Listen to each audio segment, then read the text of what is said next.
இப்போ என்ன கூட பொதுத்துறை நிற்க சொன்னார் கலைஞர். நான் வேறு சில காரணங்களாக நீலகிரிக்கு போனேன். ஏன்னா எங்கள் சொன்னால எங்கள் தாத்தா நீலகிரிக்கு ஓடினார்னு, அங்கே தேயிலை தோட்ட தொழிலாளர் இருக்காங்கல்ல, அவங்களுக்கு ஏதாவது உதவி பண்ணலாமா, நம்ம முன்னோர்கள்லாம் அங்கே தானே கஷ்டப்பட்டாங்க தான் அங்கே போனேன். உண்மையா சார் இது?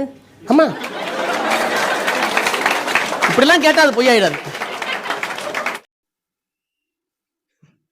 2G புகழ் ஆண்டிப்பட்டி ராசா அவர் என்ன சொல்றாரு, கருணாநிதி என்னைய பொது தொகுதியில தான் நிக்க சொன்னாரு, ஆனா நான் தான் நீலகிரிக்கு போனேன், அதாவது தனி தொகுதியில நிக்கிறேன்னு நானா தான் கேட்டு போறேன்னு சொல்றாரு.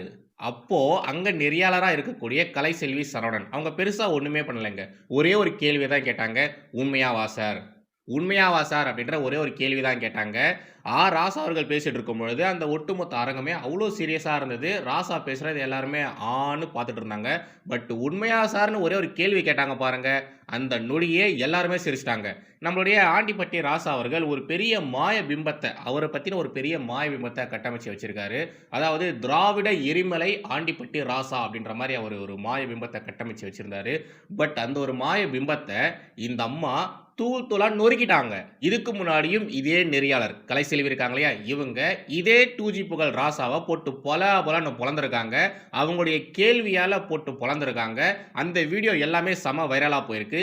இது மாதிரி தொடர்ந்து ராசாவை அசிங்கப்படுத்துற மாதிரியே இவங்க கேள்வி கேட்கறாங்க, கார்னர் பண்ற மாதிரியே கேள்வி கேட்கறாங்கன்னு சொல்லி அறிவாலய கொத்தடிமை அல்சேஷன் நாய்கள்லாம் இருக்கும் இல்லையா, அந்த நாய்கள் எல்லாமே இந்த அக்காவை பிடிச்சி கடிக்க ஆரம்பிச்சுட்டானுங்க.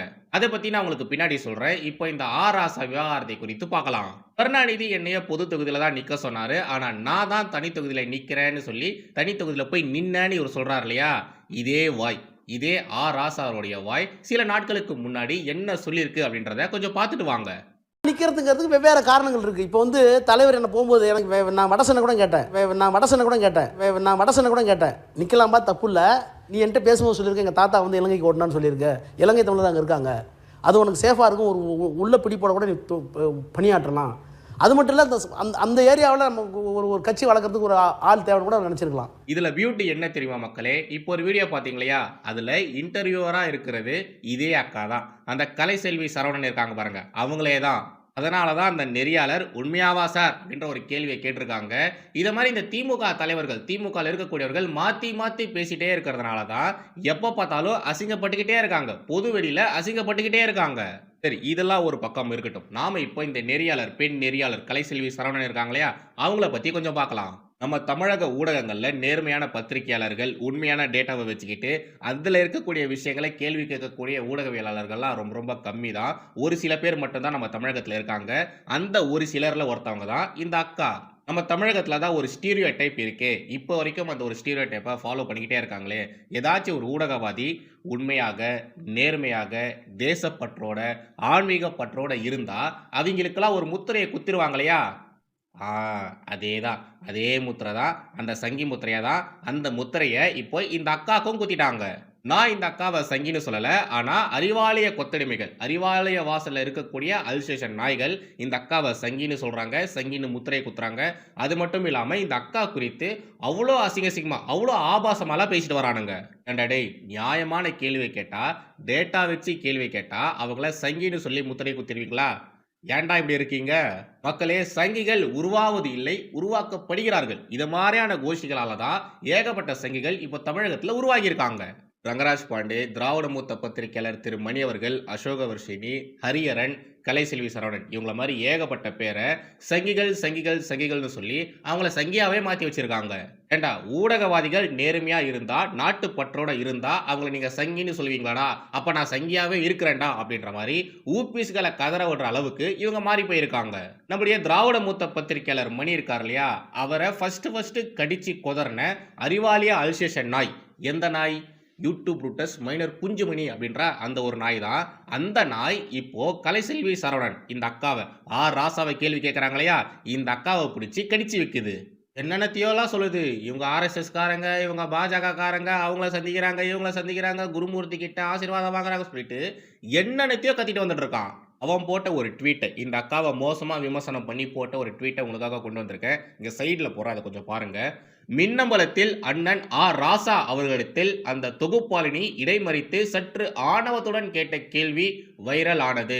நடுநிலையான தொகுப்பாளினி என்று வலதுசாரிகளால் கொண்டாடப்படுவதை பார்க்க முடிகிறது. ஆனால் அந்த நடுநிலை பாலியல் பொறுக்கி சீமானிடம் மட்டும் ஏன் பம்முகிறது என்று தெரியவில்லை. சீமானிடம் கேள்வி கேட்ட இளைஞர் சரியான கேள்வியை எழுப்பினார். அதற்கு வழக்கம் போல லூசுத்தனமான பதில்களையே அந்த பாலியல் பொறுக்கி உளறினான். அதில் சீமானை இடைமறித்து மடக்கக்கூடிய இடங்கள் இருந்தும் அந்த தொகுப்பாளினி வாலண்டியராக செய்யவில்லை. இதுதான் நடுநிலைமையா? ஆமாண்டா, அப்படி தானே பண்ணுவாங்க. என்னடா பண்ணுவேன், உன்னால் என்னடா பண்ண முடியும் அப்படின்ற மாதிரி நாமளும் இவனை பார்த்து கேள்வி கேட்கலாம். இதற்கு பாக்யராசனிடம் எவ்வளவு சன்மானத்தை பெற்றார்கள் என்பது தொகுப்பாளினிக்கும் அந்த சேனலுக்குமே வெளிச்சம். சன்மானம் பெறவில்லை என்றால் சீமான் பேசும்போது இடைமறித்து கேள்வி எழுப்பாமல் வாய்ப்பிருந்தும் அமைதி காத்தது ஏன்? அமைதி காத்தது மட்டுமல்ல, அதை சிரித்த முகத்துடன் ஆமோதித்து இளைஞர்கள் இதிலிருந்து புரிந்து கொண்டார்கள் என்று பிற்போக்குத்தனமான RSS பார்ப்பன கும்பலின் கருத்துக்களை வரவேற்று இளைஞர்களை தவறான வழிக்கு இழுத்து செல்லும் வேலையை இந்த நட்ட நடுநிலை தொகுப்பாளினி செய்கிறார். மின்னம்பலம் இதைத்தான் செய்கிறதா? தோழர் ஜெயரஞ்சன் அவர்கள் தொடர்ந்து மக்கள் மொழியில் பல கருத்துக்கள் ஜெயரஞ்சன் யார் தெரியுதா? இந்த கடன் வாங்கினா என்ன தப்பு, கடன் வாங்கினா உனக்கு என்ன வந்தது அப்படின்ற மாதிரிலாம் கேட்டாரு பாருங்க. அந்த ஆள் தான். அந்த ஆள் மக்களுக்கு தேவையான கருத்துக்களை தொடர்ந்து மின்னம்பலத்தில் பேசிட்டு வராரு அப்படின்றத இங்க இவன் சுட்டி காட்டி பேசுறான். இதுல தோழர் ஜெயரஞ்சனா, ஏண்டடே உன் தாத்தா வயசு இருக்கும் அந்த ஆளுக்கு, அவனை தோழருன்ற, ஏன்டா இப்படி இருக்கிறீங்க பைத்தியக்காரங்களா? தோழர் ஜெயரஞ்சன் அவர்கள் தொடர்ந்து மக்கள் மொழியில் பல கருத்துக்களை ஆரம்பத்தில் பேசி இடதுசாரி சேனல் போன்றும் திராவிட கருத்தியலை பேசுகிற சேனல் போன்றும் தோற்றத்தை ஏற்படுத்தி கொண்டு தற்போது வலதுசாரி RSS கருத்துக்களை என்டார்ஸ் பண்ணுகிற சேனலாக மாறி நிற்கிறது.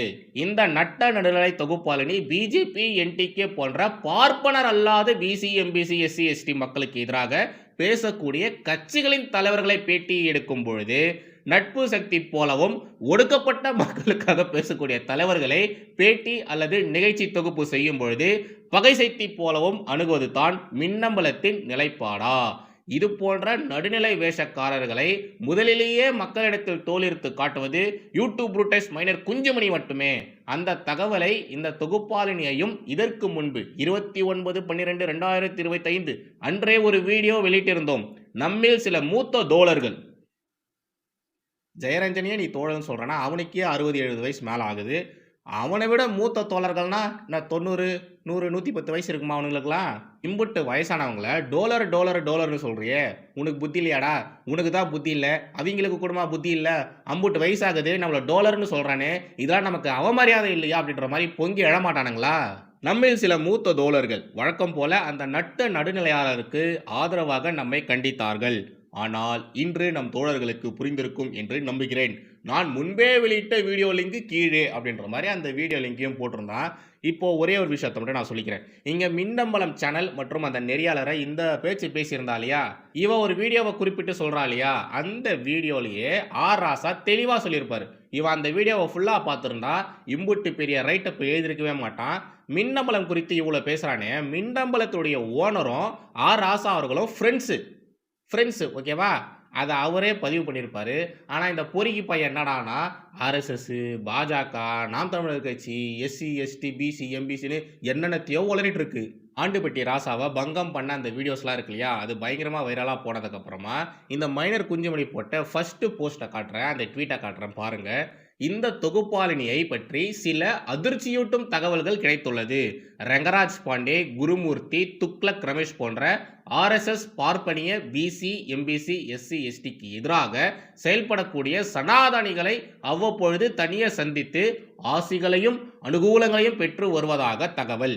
இவன் தான் விளக்கு பிடிச்சி பார்த்தான். இவங்க எங்கெங்கெல்லாம் போகிறாங்க, யார்கிட்டலாம் ஆசீர்வாதம் வாங்குறாங்க, யார்கிட்டலாம் அனுகூலமான பொருட்கள் வாங்கிட்டு இருக்காங்க அப்படின்றத நம்ம மைனர் குஞ்சுமணி அவர்கள் தான் அவங்க வீட்டில் இருக்கக்கூடிய பொண்டாட்டி பிள்ளைங்களாம் விட்டு போட்டு இவர் போயிட்டு விளக்கு பிடிச்சிட்டு பார்த்துட்டு இருந்தார்.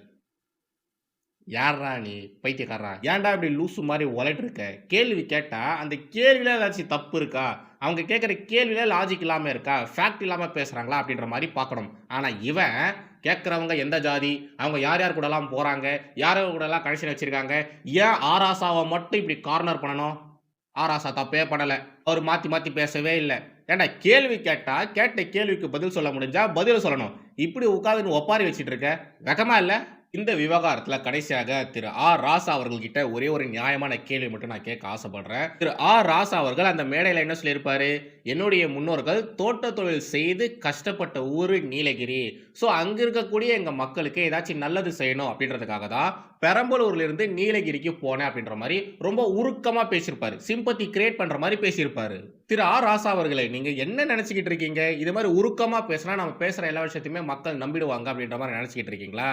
கிடையாது. இப்ப நான் ஒரு டேட்டாவ சொல்றேன் கேளுங்க. 1996, 1998, 1999, 2004 இந்த வருடங்கள்ல நடைபெற்ற பாராளுமன்ற தேர்தல்ல நம்முடைய ஆர் ராசா அவர்கள் பெரம்பலூர்ல நின்னு தான் வின் பண்ணாரு. பெரம்பலூர் தனி தொகுதி, ஓகேவா? அந்த தனி தொகுதியில நின்னு தான் வின்னே பண்ணாரு. அப்பெல்லாம் உங்களுக்கு நீலகிரி மக்கள் பற்றியோ, அங்க இருக்கக்கூடிய உங்களுடைய முன்னோர்கள் பற்றியோ, அங்க கஷ்டப்படக்கூடிய மக்கள் குறித்தோ எந்த ஒரு கவலையுமே இல்லையா? 96, 98, 99, 2004 கன்டினியூஸா நீங்க வின் பண்ணியிருக்கீங்க. அப்போல்லாம் நீலகிரி குறித்து உங்களுக்கு எந்த ஒரு எண்ணமும் வரவே இல்லையா? அங்க இருக்கக்கூடிய மக்கள் குறித்தான நினைப்பு வரவே இல்லையா? திரு ஆர் ராசா அவர்கள் ஏன் பெரம்பலூர்ல இருந்து நீலகிரிக்கு போனாரு அப்படின்ற உண்மையான காரணத்தை சொல்றேன். 2008ல இந்த தொகுதிகள் மறுசீரமைப்பு அப்படின்றது பண்ணாங்க. அப்போ பெரம்பலூர் தொகுதி அது தனி தொகுதியா இருந்தது இல்லையா? அதை பொது தொகுதியா மாத்திட்டாங்க. அதனால தான் திரு ஆர் ராசா அவர்கள் நீலகிரிக்கு போனாரு. நீலகிரி தனி தொகுதியா இருந்தது. பெரம்பலூர் பொது தொகுதியா மாறினதுக்கு அப்புறமாகத்தான் நம்முடைய ஆர் ராசா அவர்களுக்கு நீலகிரி நினைப்பே வந்திருக்கு. அங்க இருக்கக்கூடிய மக்களுடைய நினைப்பே வந்திருக்கு. என்ன ஆர் ராசா சார், இப்படியா பச்சையா புழுகுவீங்க? இப்படியா இவ்வளவு கேவலமாவா புழுகுவீங்க? எப்பொழுதும் எதிராசன் வடிவழகு என் இதயத் தொழுதால் இல்லை எனக்கெதிர் இல்லை எனக்கெதிர் இல்லை எனக்கெதிரே. ஸ்ரீமதே ராமானுஜாய நமஹா. இனதர்மை தேசியவாதிகளுக்கும் வணக்கம் அண்ட் ஜெய் ஸ்ரீராம். பொதுவாக இந்த தேர்தல் வரும் நேரத்தில் தான் திமுக காரங்க நாடகம் போடுவாங்கன்னு நம்ம எல்லாருமே எதிர்பார்த்துட்டு இருந்தோம். பட் இப்போ ரீசெண்ட் டேஸாக அவங்க என்ன பண்ணுறாங்கன்னா, மத்திய அமைச்சர்கள், பிரதமர், முக்கியமான தலைவர்கள் அவங்களாம் தமிழகத்துக்கு வரும்போது நாடகம் போட ஆரம்பிச்சிடுறாங்க. ஏங்க, நீங்கள் பொதுவாக தேர்தல் நேரத்தில் மட்டும்தான் நாடகத்தை போடுவீங்க. ஆனால் ஏன் இப்போல்லாம் மத்திய அமைச்சர்கள் தமிழகத்துக்கு வரும்போதெல்லாம் நாடகத்தை போடுறீங்க? ஏன்? நம்முடைய பாரத பிரதமர் நரேந்திர மோடி அவர்கள் விவசாயிகள் மாநாட்டில் பங்கேற்பதற்காக தமிழகத்துக்கு வரப்போறாரு. நாளைக்கோ நாளானிக்கோ வரப்போறாரு. நம்முடைய பாரத பிரதமர் விவசாயிகளை சந்திக்க வராரு அப்படின்ற ஒரு விஷயத்தை கேள்விப்பட்ட உடனேயே திடீர் விவசாயி போராளியாக நம்முடைய ஸ்டாலின் அவர்கள் மாறி இருக்காரு. விவசாயிகள் நலனை பேணி பாதுகாக்கிறதெல்லாம் நாங்கள் தான் ஃபர்ஸ்ட்டு. நாங்கள் இல்லைன்னா இங்கே விவசாயிகளே இருந்திருக்க மாட்டாங்க. விவசாயிகளை பாதுகாக்கக்கூடிய ஒரே கட்சி திமுக தான் அப்படின்ற மாதிரி பயங்கரமாக பில்டப் பண்ணிட்டு இருக்காங்க. விவசாயிகளின் பாதுகாவலன் அப்படின்ற மாதிரி ஸ்டாலின் முதற்கொண்டு எல்லாருமே வேஷம் போட்டுட்டு இருக்காங்க. பட் ரியாலிட்டி என்னங்க? திமுக ஆட்சியின் கீழே சொல்ல முடியாத துன்பங்களை அனுபவிச்சது விவசாயிகள் தான். ஆனா இவங்க இப்போ விவசாயிகளின் பாதுகாவலன் ஸ்டாலின் அப்படின்ற மாதிரி வேஷம் போட்டுக்கிட்டு சுத்திட்டு இருக்காங்க. விவசாயிகளுக்காக அறிவிக்கப்பட்ட எந்த ஒரு வாக்குறுதியும் இப்ப வரைக்கும் இந்த ஸ்டாலின் அரசு நிறைவேற்றவே இல்லை. விவசாயிகளுக்காக இலவச மின்சார இணைப்பு வழங்கப்படும்னு சொல்லியிருந்தாங்க. சொன்னது ஒண்ணு, ஆனா செஞ்சது வேற ஒண்ணு. திமுக கொடுத்த வாக்குறுதிகளை நிறைவேற்றுங்கன்னு சொல்லி கோரிக்கை வச்சு போராட்டம் பண்ணா, போராட்டம் பண்ற விவசாயிகளை அடிக்கிறாங்க, அவங்கள தரன்னு இழுத்துட்டு போறாங்க. இன்னும் அக்ரெசிவா யாராச்சும் போராட்டம் பண்ணா விவசாயிகள் மீது குண்டாசை வேற போடுறாங்க. இந்த வருஷம் பட்ஜெட்ல போடுவாங்க பாருங்க, அந்த நேரத்துல கூட விவசாயிகளின் முதுகுல குத்துனது திமுக தான். விவசாயிகளுக்காக நீர்ப்பாசனத்துல நாங்க நிறைய விஷயங்கள் கொண்டு வருவோம், நிறைய புது முயற்சிகள் எடுப்போம்லாம் சொன்னாங்க. ஏதாச்சும் எடுத்தாங்களா? இல்ல. திமுக ஆட்சிக்கு வந்ததிலிருந்து ஏதாச்சும் அணைய கட்டிருக்காங்களா? இல்ல. நீர்வளத்துறைன்னு ஒரு துறை இருக்கு. அந்த துறை என்ன பண்ணிட்டு இருக்கு? நல்லா கொரட்டை விட்டு தூங்கிட்டு இருக்கு. நாளுக்கு நாள் எல்லா டிபார்ட்மெண்ட்டும் ஒஸ்டா தான் போயிட்டு இருக்கு. பட் பர்டிகுலரா விவசாயிகள் இருக்காங்க இல்லையா, விவசாயிகள் முதுகுல குத்துறது மட்டும்தான் இந்த திமுக டே 1ல இருந்து இப்போ வரைக்கும் பண்ணிட்டு வருது. விவசாயிகளை கண்டுக்கிறதே இல்லை. விவசாயிகள்ல பலதரப்பட்ட விவசாயிகள் இருக்காங்க. இந்த திமுக அரசு ஏதாச்சும் ஒரு தரப்பினரை மட்டும் அடிச்சா கூட பரவாயில்ல. பட் இந்த திமுக அரசு என்ன பண்ணுது? எல்லா தரப்பட்ட விவசாயிகள் வயிற்றுலுமே அடிச்சிட்டு இருக்கு. இந்த நெல் பயிர் விவசாயம்லாம் பண்ணுவாங்க இல்லையா, அந்த விவசாயிகள் நாங்க பயிர் செஞ்ச இந்த நெற்பயிர்களை, அந்த நெல் மூட்டைகளை பாதுகாக்கணும், அதுக்காக ஒரு குடோனை கட்டி கொடுங்க அப்படின்ற மாதிரி கேட்டுட்டு இருந்தாங்க. ஆக்சுவலா திமுக அதான் அவங்களுடைய தேர்தல் வாக்குறுதியில கூட சொல்லியிருந்தாங்க. இப்போ வரைக்கும் ஒரு குடோன் கூட பெருசா கட்டி கொடுக்கவே இல்லை. அதனாலேயே மழை வரும் போதெல்லாம் அந்த நெல் மூட்டைகள் எல்லாமே நனைஞ்சு நாசமா போயிடுது. அதே மாதிரி விவசாயிகள் விவசாயம் செய்த ஒரு பொருளை இங்கிருந்து வேற ஒரு இடத்துக்கு கொண்டு போறதுக்கு தமிழக அரசே அவங்களுக்காக போக்குவரத்தை ரெடி பண்ணி கொடுத்துருக்காங்க. அந்த லாரி கீரி எல்லாம் பார்த்தீங்கன்னா கான்ட்ராக்ட் பேஸில் போயிட்டு இருக்கும். அந்த நேரத்துல விவசாயிகள் கிட்ட ஒரு மூட்டைக்கு இவ்வளோ காசு, ஒரு டன்னுக்கு இவ்வளோ காசு அப்படின்ற மாரி விவசாயிகள் கிட்ட லஞ்சம் வாங்குறாங்க. விவசாயம் செய்த பொருட்கள சரியான நேரத்துல இந்த திமுக அரசு கொள்முதல் பண்றது இல்ல. சரியான விலைய அந்த விவசாயிகளுக்கு குடுக்குறதும் இல்ல. நெல் விவசாயிகள் இவ்வளோ கஷ்டப்படுறாங்கன்னா, அப்படியே நீங்க கொஞ்சம் கரும்பு விவசாயிகள் பக்கம் வந்து பாருங்களேன். கரும்பு விவசாயிகளும் அதே கஷ்டத்த தான் அனுபவிக்கிறாங்க. கொள்முதல் பண்றதுக்கு முன்னாடி ஒரு ரேட்ட சொல்றாங்க. கொள்முதல் பண்ணதுக்கு அப்புறமா சொன்ன விலைய விட ரொம்ப ரொம்ப கம்மியா தான் அந்த கரும்பு விவசாயிகளுக்கு காசே தராங்க. இவங்கலாம் கூட பரவாயில்லங்க. இந்த தோட்டக்கலை விவசாயிகள் நிலைமை இருக்கு இல்லையா? அது ரொம்ப ரொம்ப வொர்ஸ்ட்டு. இவங்க விவசாயிகளையும் இப்படி தான் ட்ரீட் பண்றாங்க. பால் உற்பத்தியாளர்கள் அவங்களையும் இப்படி தான் ட்ரீட் பண்றாங்க. கால்நடை கால்நடைலாம் வச்சுட்டு இருப்பாங்க இல்லையா? அவங்களையும் இவங்க இப்படி தான் ட்ரீட் பண்றாங்க. ஏங்க நீங்க மனசாட்சிய தொட்டு ஒரு விஷயத்த சொல்லுங்க. இந்த நாட்டுல எவனாச்சும் விவசாயிகள் கிட்ட லஞ்சம் வாங்குவானா? வாங்குறானுங்க. தமிழகத்துல வாங்குறானுங்க. விவசாயிகள் விவசாயம் செய்த பொருள ஒரு இடத்துல இருந்து இன்னொரு இடத்துக்கு கொண்டு போறதுக்கு விவசாயிகள் கிட்ட கூச்சமே இல்லாம மிரட்டி லஞ்சத்த வாங்குறானுங்க. இந்த இயற்கை பேரிடர் காலகட்டத்துல விவசாயிகள் ரொம்ப கஷ்டப்படுவாங்க. பாதிக்கப்பட்ட விவசாயிகள இந்த திமுக அரசு கண்டுக்கவே மாட்டாங்க. பாதிக்கப்பட்ட விவசாயிகள், நஷ்டமடைந்த விவசாயிகள் அவங்க எல்லாருமே இவங்க புறக்கணிச்சிடுறாங்க. பாதிக்கப்பட்ட விவசாயிகளை இவங்க கண்டுக்கிறதே கிடையாது. அந்த விவசாயிகள் எக்கேடு கெட்டு போனாலும் எங்களுக்கு கவலையே இல்ல அப்படின்ற மாரி இவங்க பாட்டு ஜாலியா சுத்திட்டு தான் இருக்காங்க. ஆனா, இப்போ நம்முடைய பாரத பிரதமர் நரேந்திர மோடி அவர்கள் தமிழகத்துக்கு வரப்போறாரு. விவசாயிகள சந்திக்க போறாரு. விவசாயிகளுக்காக ஒரு மாநாடு நடத்த போறாரு அப்படின்ற செய்திகள்லாம் வந்ததுக்கு அப்புறம், நம்முடைய முதலமைச்சர் திரு முத்துவேல் கருணாநிதி ஸ்டாலின் இருக்கார் இல்லையா? அவர் அப்படியே லெட்டர் எழுதுறாரு. இந்தாங்கோ, வச்சுக்கோங்கோ, இதெல்லாம் பண்ணி குடுங்கோ, இது மாதிரியான விஷயங்கள் இங்க நடந்துட்டு இருக்குதுங்கோ, இதுக்கெல்லாம் காசு குடுங்கோ அப்படின்ற மாரி இவர் லெட்டர் எழுதி கீச்சி தள்ளுறாரு. ஏதோ இவருக்கு விவசாயிகள் மேல அக்கறை இருக்கிற மாரியும், விவசாயிகளை நான் மட்டும் தான் பாதுகாக்கிறேன் அப்படின்ற மாரியும், விவசாயிகளுக்காக இது மாதிரியான விஷயங்களை செஞ்சு கொடுங்கன்னு பிரதமருக்கு இவர் லெட்டர் எழுதுறாரு. விவசாயிகளுக்கான கோரிக்கையை விவசாயிகள் வச்சுப்பாங்க. நீங்க யார் அதெல்லாம் சொல்றதுக்கு? ஃபர்ஸ்ட் நீங்க விவசாயிகளுக்கு கொடுத்த வாக்குறுதிகளை நிறைவேத்தினீங்களா? உங்ககிட்ட விவசாயிகள் கோரிக்கையா ஏகப்பட்ட விஷயங்கள் சொல்லியிருக்காங்க. அதெல்லாம் நிறைவேற்றல. நீங்க கொடுத்த வாக்குறுதியை நிறைவேற்றுங்கன்னு சொல்லி போராட்டம் பண்ணா அந்த விவசாயிகளை கைது பண்றீங்க, குண்டாஸ்லாம் போடுறீங்க. இப்போ என்ன திடீர்னு விவசாயிகள் மீது அக்கறை இருக்கிற மாதிரி இப்படியெல்லாம் லெட்டர் எழுதி கீச்சு தள்ளுறீங்க? கொடுத்த வாக்குறுதியை நிறைவேற்ற வக்கில்லாம தொடர்ந்து வடையா மட்டும்தான் சுட்டிட்டு இருக்கீங்க. கடந்த 4.5 ஆண்டுகளாக விவசாயிகளுக்காக இந்த திமுக அரசு என்னங்க பண்ணாங்க? ஒண்ணுமே பண்ணல. கரும்பு காட்டுக்குள்ள அந்த கரும்பு விவசாயம் செய்யக்கூடிய இடத்துல சிமெண்ட் ரோடு போட்டு நடந்து போன நபருக்கு விவசாயிகள் மீது அக்கறை இருக்குன்னு சொன்னா யாராச்சும் நம்புவானா? சொல்லுங்க, யாராச்சும் நம்புவாங்களா? ஊபிஸ்கள் வேணா நம்பலாம், ஃபயர் விடலாம். ஆனா இந்த ஊர் உலகம் நம்பாது. விவசாயம் பண்ற இடத்துல அந்த நிலத்துல சிமெண்ட் ரோட போட்டு நடந்து போயிட்டு என்ன பேச்சு பேசுறாரு பாத்தீங்களா? நம்முடைய முதலமைச்சர் ஸ்டாலின் அவர்கள் அடிக்கடி ஒரு விஷயத்த சொல்லிக்கிட்டே இருப்பாரு. எடப்பாடி பழனிசாமி அவர்களை நோண்டுற மாதிரி சில விஷயங்கள் பேசிட்டே இருப்பாரு. அதாவது நான் டெல்டா விவசாயிகள் கூட நெருங்கிய தொடர்போடு இருக்கேன். நானும் டெல்டா விவசாயிகளும் அண்ணன் தம்பி மாதிரி இருக்கோம் அப்படின்ற மாதிரிலாம் சொல்லுவாரு. பட் விவசாயிகளுக்காக இதுவரைக்கும் முதலமைச்சர் ஸ்டாலின் அவர்கள் தனிப்பட்ட முறையிலும் சரி, ஆட்சி அதிகாரம் கையில வந்ததுக்கு அப்புறமாவும் சரி, பெருசா ஒண்ணுமே பண்ணவே இல்ல. வெறும் விளம்பரம், வெட்டி விளம்பரம் மட்டும் தான் பண்ணிட்டு இருக்காரு. விவசாயிகளின் பாடிகார்ட் முனீஸ்வரன் நாதாண்டா, நாதாண்டா அப்படின்ற மாதிரி எவ்வளவு சத்தமா ஸ்டாலின் சொன்னாலும், அட போடா அப்படின்ற மாதிரி தான் விவசாயிகள் நினைக்கிறாங்க.